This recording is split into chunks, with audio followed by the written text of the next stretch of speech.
How to view your credit card balance and transactions online in Regions Bank. Hey everyone, welcome back to the channel.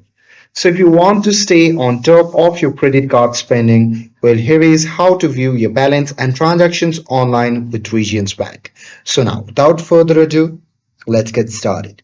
So first thing first, open any web browser and now here once inside, you can just click on the search bar and simply search for Regions Bank.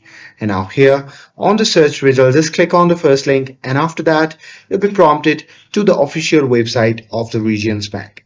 Now here simply log in with your credentials and once logged in on your dashboard, just click on the accounts and select the credit card you want to review and there you will see your current balance, available credit, minimum payment due and due date.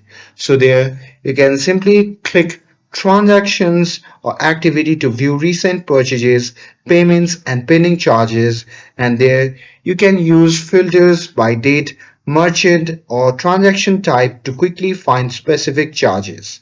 But with that, just a pro tip is that you can regularly check your credit card activity to help you spot unauthorized charges early and manage your spending.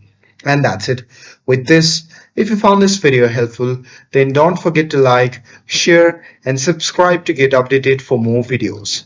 Thanks for watching, and I'll see you in the next video.